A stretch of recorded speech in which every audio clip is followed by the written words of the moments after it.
The news day continues here on One News Now. I'm Maricel Halil. The Philippine National Police said it will investigate the President Duterte's allegations that a certain presidential aspirant was using cocaine. PNP Chief Police General Jonardo Carlos said the Philippine Drug Enforcement Group will handle the probe. Carlos stressed that any revelation of the president prompts a fact finding. He also encouraged all candidates to submit themselves to drug test. Comelec earlier clarified that a negative drug test is not a requirement to run for the upcoming elections.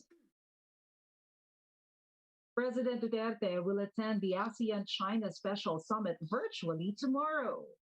Upon the invitation of Chinese President Xi Jinping, Duterte will meet his ASEAN counterparts. He is expected to review the achievements of the ASEAN-China dialogue relations over the past 3 decades. The president is likewise expected to bring up the country's positions on key areas of cooperation and regional issues. The summit will be co-chaired by Xi and Sultan Haji Hassan al-Bolkiah of Brunei Darussalam, this year's ASEAN chair.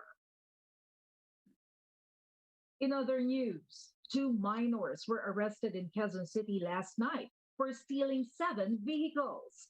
According to them, they used the keys they got from unattended vehicles and see if it fits the lock of other vehicles. Authorities from the Quezon City Police Department have recovered 4 cars, 2 motorcycles, 1 tricycle, and a caliber 38. The minors will face charges for violating the Anti-Carnapping Act and the Firearms and Ammunitions Regulations.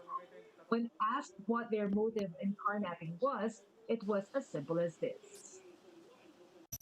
Wala kang kasagwad dyan o Mayroon po, hindi po.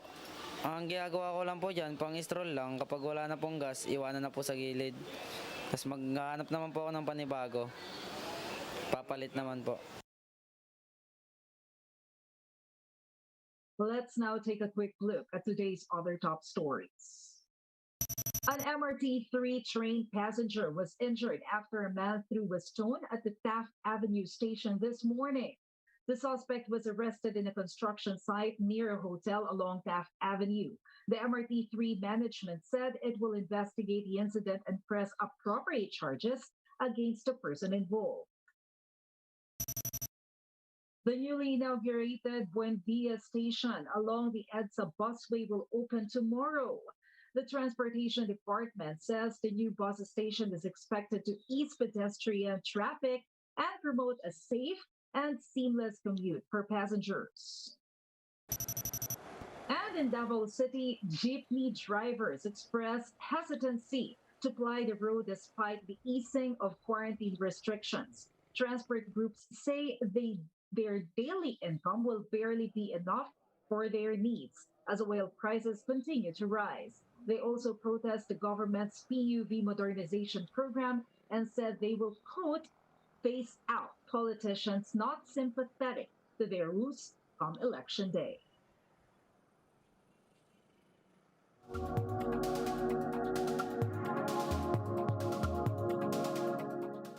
South Korea and the US are vying for your hearts and wallets through pop culture. Bloomberg's Alex Webb with the details. South Korea is having a moment. Between the Netflix show Squid Game, the chart-topping boy band BTS, and the Oscar-winning film Parasite, its culture suddenly seems to be everywhere. I'm Alex Webb, and this is The Attention Economy, where I try to get under the skin of the ways the business world is fighting for your attention. Squid Game is a massive hit for Netflix. It got 111 million views in its first month alone, its biggest series launch to date. It's also an example of what is known as Hallyu. That's the Korean cultural wave that seems to be enveloping the world at the moment. There's Parasite, the picture that won Best Movie at the Oscars last year. There's BTS, the massively popular boy band. And whenever people talk about Hallyu, they often, quite close behind, talk about Korean soft power. Now, soft power is different from hard power. Hard power is where you literally force a country to do what you want by perhaps invading them. Soft power is more subtle. It's a way of demonstrating the benefits of your society, of your cultural values and your political values. Back in 1990, when the Harvard academic Joseph Nye coined the term soft power, he wrote that if a nation's culture and ideology are attractive, others will more willingly follow. It's about showing that your system of government, your social and democratic values are appealing, and therefore hoping that that co-opts others into supporting the goals that you have. So, for example, the US, you've got Levi Jeans, you've got Coca-Cola, McDonald's, you've got Hollywood, you've got the Billboard Hot 100. All those are things which might make people go, US looks pretty good, I want to be like that. Problem is, when you think about Squid Game or Parasite, is they're really bleak depictions of society. In Squid Game, the aim is to win a prize pot of close to $40 million, and if you don't win it, you die, and your organs are harvested for use in transplants. In terms of the society it depicts, Squid Game's pretty similar to Parasite, the film that won the Best Picture at the Oscars last year. It shows a family on the poor side of town which really wants to get a piece of the life of a wealthy family on the other side of town, and they're pretty much willing to do anything and clear anything out of the way that gets in their path. It doesn't exactly depict a society that you might want to emulate. Of course, Korea has a lot of other mega hits. Its dramas and rom-coms are massive all the way across Asia. In fact, its content industry is now one of its 10 biggest exports by monetary value. And that may sort of be the point.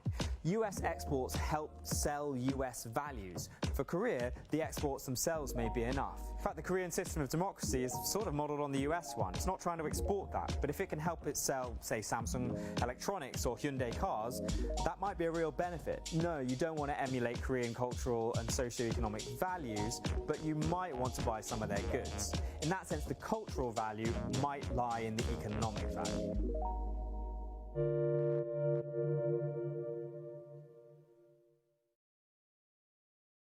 For more updates, visit News 5, the Philippine Star, and Business World Online. Visit our website, onenews.ph, for more in-depth analysis. You can also catch One News on the Signal Play app. Register for a free account now at www.signalplay.com and stream One News live anytime, anywhere. I'm Maricel Halini. Mask on, wash hands, and stay safe, Philippines. We are One News.